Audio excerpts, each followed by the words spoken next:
Bonjour à toutes et à tous, je suis Tierno Camara, ingénieur avant-vente chez Infinigate France. Aujourd'hui, cette vidéo a pour but de vous présenter le Infinity Portal, surtout en mode MSP. Donc, ce que vous voyez dans un premier temps à l'écran, c'est le portail Infinity de Checkpoint, vous permettant de gérer les solutions SaaS de Checkpoint, mais aussi de voir comment les gérer en mode MSP. Dans un premier temps, vous avez une possibilité de vous créer un compte juste ici, pour accéder au portail Infinity, sur lequel vous remplirez les champs, donc votre nom de société, votre prénom, votre nom, votre adresse mail, votre pays, mais également la data residency. Donc là, ça permettra simplement de dire où vous souhaitez que les données qui sont récupérées et stockées par l'Infinity Portal, dans quel pays, donc soit dans l'Irlande pour l'Union européenne, ou encore l'United States pour la partie Amérique. Vous mentionnez bien évidemment votre industrie, la taille de votre business et de quel type eh bien, vous êtes, soit vous êtes un distributeur ou encore MSP, mais dans le cas typiquement de cette vidéo, vous sélectionnerez MSP ou encore MSSP. Une fois que vous aurez fini de remplir ces champs-là, vous allez recevoir un petit mail d'inscription, enfin pour valider votre inscription, et par la suite, vous serez en mesure de vous connecter et accéder au portail Infinity. Donc là, je vais switcher comme si j'avais déjà créé mon compte, hop là, et j'aurai une possibilité de me connecter. Bien évidemment, on aura une possibilité d'effectuer de la fédération d'identité, vous permettant de vous connecter à votre compte Azure, AD par exemple, Okta, PNGC et d'autres. La liste n'est pas exhaustive. Donc là, je me connectais avec un compte local. Je n'ai pas encore effectué de fédération d'identité pour ce compte-là. Next. Sign in. Et une fois logué, on retrouvera toutes les applications accessibles en console SaaS pour lesquelles vous serez en mesure de fournir un tenant à vos clients finaux. En retrouvant sur ces solutions SaaS, dans un premier temps, la gamme Harmony permettant de sécuriser les utilisateurs et également les accès. Donc des solutions telles que le SASI, la partie endpoint, la partie mobile qui sera MTD, Mobile Threat Defense, permettant à fournir la sécurité sur vos appareils mobiles. La partie email collaboration qui d'ailleurs sera très intéressante car vous permettra d'effectuer indirectement ce que recommande l'ANSI en termes de firewalling. On reprendra sur la partie email, donc à savoir d'avoir deux firewalls distincts de deux constructeurs différents. Donc là, vous garderez la solution Windows Defender de Microsoft et en parallèle qui sera épaulée par la solution qui agira comme dernière ligne de défense Harmony Email Collaboration. Et la partie Harmony Browse qui sera un anneau agent installé sur votre navigateur permettant d'analyser le trafic entrant et sortant et par la suite d'émuler le fichier, ce genre de choses. Sur la vue de gauche, la partie CloudGuard permettant de sécuriser l'aspect cloud, Quantum pour l'intégration du réseau, donc tout ce qui est SD-WAN, IoT, etc. Et enfin la partie Horizon, nous permettant d'unifier la gestion et la sécurité d'opération, donc à savoir MDR, XPR. Quand on parle le XDR ou XPR, on remplace le D par le P, car Checkpoint là, philosophie, c'est ne pas être dans la détection, mais plus être dans la prevention. Car on estime que si on a la détection, il est un peu trop tard, donc c'est mieux d'être dans la prevention, donc de réagir beaucoup plus tôt. Euh, une fois ceci terminé, vous pourrez retrouver ici tous les tenants finalement de vos clients finaux que vous aurez créés et que vous êtes en mesure de gérer. Comment ça va se passer quand vous avez besoin de créer un tenant pour un client final? Donc, petite démonstration du workflow. Dans un premier temps, vous êtes dans Global Settings, suivi de Account Management. Donc là, on retrouve mon propre tenant, super, ok. Donc, je vais créer un nouveau tenant de test. Je vais cliquer sur New. Ici, je viendrai mettre le nom de mon client. Donc, dans le cas du test, je vais l'appeler Tchernolab, par exemple. Je viendrai sélectionner la data que je viens de créer, qui permettra de savoir où est-ce que les données de ce tenant seront stockées. Donc là, dans mon cas, je vais sélectionner l'Irlande. L'Irlande, suivant. Et je vais ajouter des informations complémentaires telles que le nom de l'administrateur qui sera en charge de gérer la solution dans le cas du client final. Donc là, je vais inventer, je vais un assez inventif. Je vais mettre grenadine, par exemple, et pain. L'adresse mail donc, de mon client final. Hop là, son numéro de téléphone. Je pense. Et ici, je vais pouvoir ajouter le type de tenant que c'est. Car finalement, Checkpoint va fonctionner un peu comme système de hiérarchie. Donc, euh, en tant que distributeur, en tant que MSP, MSSP ou encore en tant que client final. Donc, dans le cas où vous êtes MSP, vous allez forcément prendre la partie customer, donc de désigner ce compte comme un compte seul pour le client final. je sélectionne. Donc, le parent de ce compte, forcément, ça sera mon tenant à moi, donc mon tenant en tant que MSP. Je vais sélectionner la ville, enfin le pays, hop là, du client suivant. Je vous donne une possibilité de forcer que les comptes liés aux tenantes du client final de font l'obligation de s'authentifier avec une solution à double facteur. Oui. Nous patientons un peu, et si je refresh la page, je peux retrouver ici le tenant Kernel. Donc, ce qui va se passer, c'est qu'en parallèle, le client final, lui, va recevoir un email lui disant qu'il a reçu les droits et aussi, enfin, les droits pour pouvoir gérer un tenant. Donc, je vais basculer sur les mails du client final. Une fois dans ma boîte mail de client final, je m'aperçois que j'ai un mail avec comme expéditeur de notre reply de Checkpoint. Je vais simplement cliquer sur le lien hypertexte me demandant de cliquer dessus pour me loguer. Par la suite, je vais devoir saisir le mot de passe de mon compte, n'ayant pas encore activé la fédération d'identité, chose que je vais effectuer. Je saisis mon mot de passe et par la suite, je serai en mesure de me connecter. Alors, hop, suivant, je mets mon mot de passe.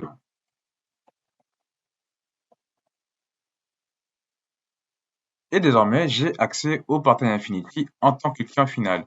Ce qui sera intéressant avec ces solutions en console SaaS, c'est que le client final aura une possibilité de tester les solutions avec une version d'évaluation de 30 jours. Ce qui fait que s'il a besoin d'étendre sa solution, enfin la version d'évaluation, il pourra contacter son MSP et lui pourra nous contacter Infinigate tandis que distributeur pour qu'on fasse le nécessaire. Désormais, si je retourne en tant que MSP sur l'Infinity Portal, je peux m'apercevoir qu'ici, que je retrouve le tenant Chernolab, le fameux tenant de mon client final. Bien évidemment, si je souhaite que attribuer des rôles spécifiques à mon client final, je ne souhaite pas lui donner le rôle à Global Admin, la possibilité d'écrire, simplement de donner droit de lecture. Vous avez deux possibilités. Ça de donner droit directement à l'utilisateur ou encore de faire un peu ce qu'on appelle chez Microsoft le RBAC, donc d'attribuer les droits à un rôle chose qui sera tout à fait possible chez Checkpoint. Donc, on créera des groupes, et sur ce groupe-là, on attribuera des rôles. Donc, je vais aller dans User Group, par exemple, je vais cliquer sur New, et dans Specific Service Role, j'ai une possibilité d'attribuer des rôles par solution. Donc, je vais prendre le cas de CloudGuard. On peut s'apercevoir que pour CloudGuard, hop là, si je clique bien, nous avons deux rôles. Le rôle d'administration, forcément, qui donne le droit de lecture et d'écriture, et par la suite, le droit de lecture simplement. Par contre, si je prends Harmony Connect, on pourra s'apercevoir que j'ai beaucoup plus de rôles, parce que c'est une solution totalement différente de CloudGuard, pour lesquels Harmony Connect, je pourrais donner le droit de Direct Access Admin, Direct Access simplement pour la lecture, ainsi de suite. Bon, la liste n'est pas exhaustive. Bien évidemment, si vous avez des petites questions, de vous dire, d'accord, mais à quoi servent explicitement ces rôles? C'est que Checkpoint ont fait un très gros travail au niveau de la Admin Guide, qui vous permet d'avoir toutes ces informations par rapport à l'Infinity Portal. Je vais cliquer sur cette petite icône, suivi Admin Guide, Infinity Portal Guide, et ici, j'aurai toutes mes réponses à mes questions. Bien évidemment, si je ne les trouve pas, je peux contacter Infinigate qui m'assistera à ce niveau-là. Donc ici, je vais aller dans la partie Profile Settings, enfin Global Settings, suivi de User, et dans la partie User, je retrouverai par exemple Global Role avec une définition de qu'est-ce que concrètement le Global Role admin par exemple. Bien évidemment, si j'ai d'autres questions par rapport à d'autres fonctionnalités qui se trouvent sur Infinity Portal, j'effectuerai le même procédé. J'utilise l'admin guide et j'effectue une petite recherche. De retour sur l'Infinity Portal, ce qui sera intéressant, c'est que dans la partie Identité Access, je serai en mesure d'effectuer de la fédération des identités, comme je l'avais dit en tout début de vidéo. C'est que là, je me suis connecté avec un compte local pour accéder à l'Infinity Portal en tant que MSP. Mais bien évidemment, moi en tant que MSP ou encore pour un client final, je peux décider d'activer la fédération des identités. Parce qu'il se peut que vous avez un client final qui ne veut absolument pas avoir 2, 3, 4, 5 comptes différents pour accéder à la console. Là, c'est tout à fait possible. On va utiliser son compte Azure AD, donc assez classique, par exemple pour accéder à ses mails. Il va utiliser le même compte pour accéder à l'Infinity Portal. Et en plus de se dire que le client, lui, son but premier avec la fédération d'identité, comme je disais, c'est ne pas devoir se connecter avec deux, trois comptes différents. C'est ce qu'on voit également avec les solutions en contrôle SaaS de Checkpoint. Et toutes les solutions que vous voyez actuellement à l'écran, vous êtes en mesure de basculer d'une solution du SASI à du endpoint, à du cloud, à du firewall, à du réseau et autres en un seul clic et sans pour autant basculer sur deux, trois interfaces différentes. Tout ceci est unifié au travers d'un seul et même portail. Deuxième chose qu'on verra, c'est le mode digit pour savoir ce qui a été effectué exactement sur mon portail MSP ou encore le portail de mon client final, à savoir le tenant. Donc là, je suis sur le tenant de mon client final, dans le lab, je vais dans Global Settings, et en allant dans la partie audit, je vais retrouver toutes les actions qui ont été effectuées. Donc ça, le changement de mot de passe, l'ajout d'un nouvel compte et l'ajout de ses privilèges, la connexion, comme on peut le voir ici, l'authentification et bien d'autres. On retrouve aussi une autre partie qui est le service contrat. Cette partie service contrat, ça vous permettra tout simplement de lier le compte User Center avec le compte Infinity Portal. Car on a le compte Infinity Portal et on a le compte User Center. Quelle est la différence? La différence, c'est que le compte Infinity Portal vous permet de gérer les solutions de vos clients finaux.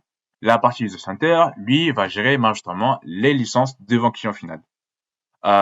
L'intérêt de faire cette liaison, c'est qu'il vous permettra simplement, si vous avez un client final qui a fourni sa version d'évaluation, qui est très satisfait de la solution, souhaite désormais passer à une souscription, eh bien, ça vous permettra que votre client achète une licence, soit liée à l'User Center.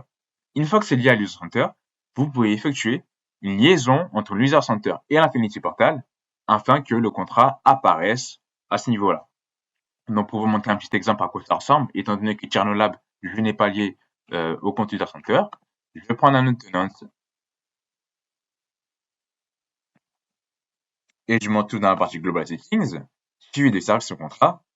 Et ici, je retrouve finalement tous les contrats, également les services qui sont liés aux tenantes de mon client final.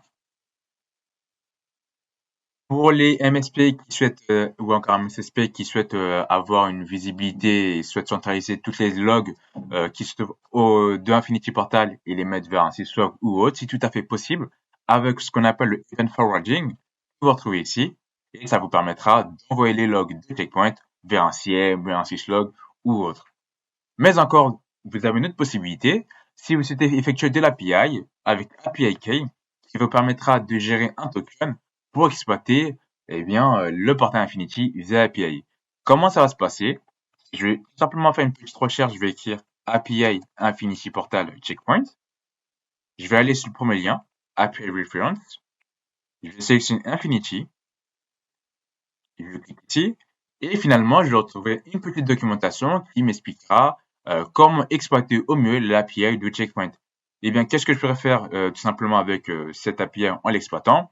Je pourrais très bien lister toutes les applications d'un tenant spécifique de mes clients, tous les utilisateurs, ce genre de choses, ce qui me permet moi par la suite de les extraire vers un fichier Excel par exemple, si je souhaite faire une réunion avec mon équipe chaque lundi, etc. C'est le genre de choses qui sont tout à fait faisables.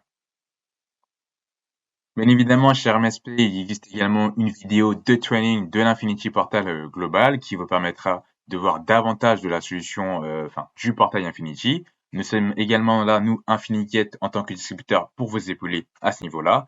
On parle même des autres solutions que vous voyez sur votre écran ou encore des solutions que vous ne voyez pas à l'écran. On est en mesure de vous aider, que ça peut faire des Webex, des workshops, de vous assister, faire la prestation, ainsi de suite. C'était tout pour moi pour cette vidéo, en espérant que ça vous a aidé. À la prochaine. C'était Tcherno Camara.